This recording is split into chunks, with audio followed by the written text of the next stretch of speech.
প্রিয় দর্শক, আসসালামু আলাইকুম। গ্রাম বাংলার ঐতিহ্যবাহী দুধ ফরস পিঠা থাকবে আজকের রেসিপিতে। তবে রেসিপিটা একটু ভিন্নভাবে করে দেখাবো। মাত্র ৩টি উপকরণেই তৈরি করতে পারবেন সুস্বাদু এই পিঠা। চালের গুঁড়া, ঘি বা বাটারের কোনো প্রয়োজন নেই এই পিঠা তৈরি করতে। চাইলে খুবই কম সময়ে ঝটপট এই পিঠা বানিয়ে নিতে পারবেন। মুখে নিলেই মিলিয়ে যাবে, খেতেও কিন্তু অসম্ভব মজাদার। এই পিঠার অথেন্টিক স্বাদ শুধু তারাই বুঝতে পারবেন যারা এই পিঠা একবার হলেও খেয়েছেন। বাসাতে বা হাতের কাছে থাকা অল্প কয়েকটি উপকরণ দিয়েই এই পিঠাটি তৈরি করা যায়, আবার খেতেও অসাধারণ মজাদার। এই পিঠাটি অনেকটাই রসমালাইয়ের মতো দেখতে, আবার খেতেও কিন্তু কোনো অংশে কম যায় না। দর্শক, আশা করি আপনাদের রেসিপিটা অনেক বেশি ভালো লাগবে। আর ভালো লাগলে চ্যানেলটি সাবস্ক্রাইব করতে ভুলবেন না। তো কথা না বাড়িয়ে চলুন তাহলে শুরু করা যাক দুধ সরস পিঠার রেসিপিটা। পিঠা তৈরি করার জন্য আমরা একটি পাত্রে নিয়ে নেব 1 কাপ পরিমাণ সুজি, দিয়ে দিচ্ছি 3 টেবিল চামচ পরিমাণ ময়দার আটা, সাথে দিব 2 টেবিল চামচ পরিমাণ গুঁড়া দুধ, স্বাদ মতো লবণ দিয়ে দিলাম হাফ চা চামচের মতো লবণ। আপনারা আপনাদের স্বাদ মতো লবণটা কম বেশি করে অ্যাডজাস্ট করে নিতে পারেন। এখন অ্যাড করব 2 টেবিল চামচ চিনি। এগুলো ভালোভাবে একসাথে মিশিয়ে নিতে হবে। এজন্য হাফ কাপ পরিমাণ পানি দিয়ে দিব। ধীরে ধীরে পানিটা মেশাতে হবে। আপনারা এখানে পানির পরিবর্তে তরল দুধও ব্যবহার করতে পারেন, কোনো সমস্যা নেই। প্রথমে আমরা হাফ কাপ পরিমাণ পানি দিয়েছিলাম, এখন আরও হাফ কাপ পরিমাণ পানি অ্যাড করব। পানিটা অল্প অল্প করে অ্যাড করতে হবে আর ভালোভাবে নেড়ে ছেড়ে মিশ্রণটা তৈরি করতে হবে। সবটা পানি একসাথে ঢেলে দেওয়া যাবে না, তাহলে মিশ্রণের ঘনত্বটা ঠিক থাকবে না। এ পর্যায়ে মিশ্রণটা ভালোভাবে মিশিয়ে কিছু সময়ের জন্য রেস্টে রেখে দেব। এই সময় মিশ্রণটা পানির সাথে ভালোভাবে মিশে যাবে। দর্শক, আমরা 15 মিনিটের মতো সুজিটা রেস্টে রেখেছিলাম। এই 15 মিনিটে সুজি অনেকটাই ফুলে উঠেছে। মিশ্রণটার সাথে এখন আমরা একটা ডিম অ্যাড করে নিচ্ছি। সাথে দিয়ে দেবো বেকিং পাউডার, দিলাম হাফ চা চামচের মতো বেকিং পাউডার।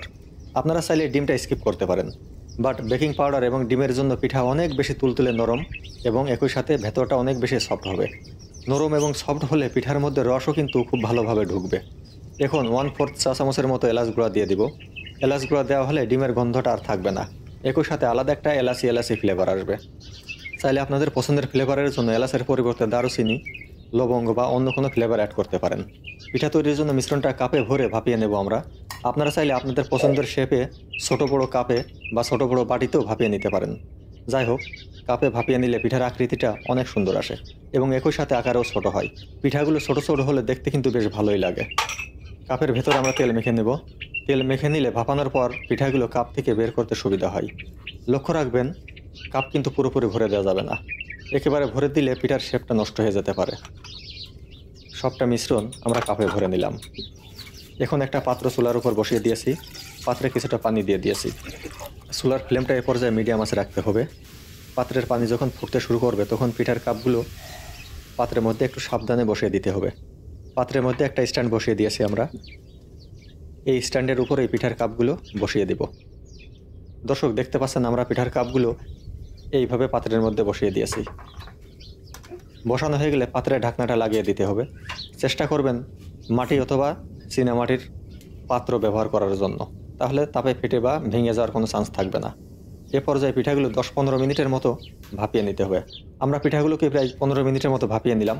এখন ঢাকনাটা উঠিয়ে পিঠার কাপগুলো পাত্র থেকে বের করে নিয়ে ঠান্ডা করে নিতে হবে।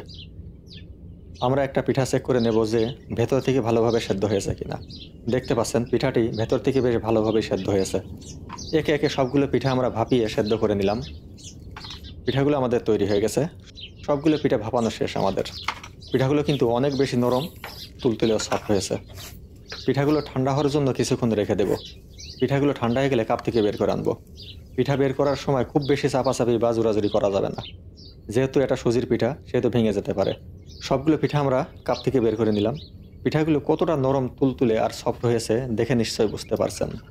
পিঠাগুলো ভেজানোর জন্য এখন আমরা দুধের শিরাটা তৈরি করে নিব। এজন্য একটা প্যান নিয়ে নিলাম। চুলার আঁচ মিডিয়ামে রেখে প্যানে দিয়ে দেব চিনি হাফ কাপ পরিমাণ, পানি দিব 2 টেবিল চামচের মতো। চিনিটা জাল দিয়ে ক্যারামেল তৈরি করে নেব আমরা। আপনারা চাইলে চিনির পরিবর্তে খেজুরের রস দিয়েও এই পিঠা তৈরি করতে পারেন, তাহলে পিঠাটা আরও বেশি মজাদার হবে। দর্শক, এই মুহূর্তে খেজুরের রস সংগ্রহে না থাকায় আমরা চিনি ব্যবহার করছি। চিনি দিয়ে ক্যারামেল তৈরি করে নিলে শিরায় সুন্দর একটা ফ্লেভার আসবে এবং দেখতেও ভালো লাগবে। চিনিটায় যখন লালচে কালার চলে আসবে তখন চুলার জালটা একদম লোতে নিয়ে আসবো। হাফ লিটার পরিমাণ দুধ দিয়ে দেবো প্যানে। এখন ক্যারামেলের সাথে দুধ মিশিয়ে নিতে হবে। এ পর্যায়ে টেনশনের কোনো কারণ নেই। নাড়তে থাকলে ক্যারামেল ধীরে ধীরে গলে দুধের সাথে ভালোভাবে মিশে যাবে। আবারও অ্যাড করব হাফ কাপ পরিমাণ চিনি। আপনারা যদি মিষ্টি কম খেতে চান তাহলে চিনির পরিমাণ একটু কমিয়ে দিতে পারেন। 3 টেবিল চামচ পরিমাণ গুঁড়া দুধ দিয়ে মিশিয়ে দিব। ফ্লেভারের জন্য আমরা দিয়ে দেবো হাফ চা চামচের মতো এলাচের গুঁড়া। মিডিয়াম আছে দুধ চিনি শিরাটা 10 মিনিটের মতো জাল করে নেব।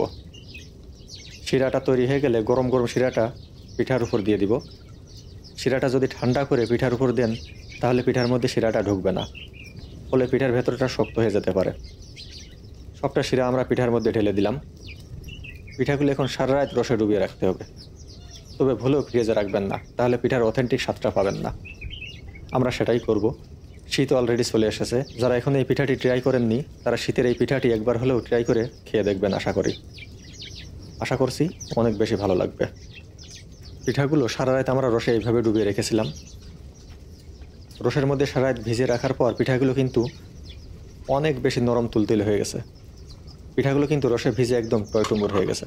এর ভেতরে কোনো অংশ কিন্তু শক্ত নেই, সব অংশে রস প্রবেশ করেছে। পিঠাগুলো কতটা পারফেক্ট হয়েছে দেখেই বুঝতে পারছেন। যারা এখনো শীতের এই পিঠাটি ট্রাই করেননি তারা একবারের জন্য হলেও শীতের এই পিঠাটি একবার বাসায় বানিয়ে দেখতে পারেন। পিঠাগুলো মুখে দিলেই মিলিয়ে যায়। পিঠাগুলো এতটাই নরম তুলতুলে এবং মজার হয়েছে যে মনে হয় রসমালাইয়ের মতো। তো দর্শক, দেখা হবে নতুন কোনো পর্বে, নতুন কোনো রেসিপিতে। ততক্ষণে সবাই ভালো থাকবেন, সুস্থ থাকবেন। আল্লাহ হাফেজ।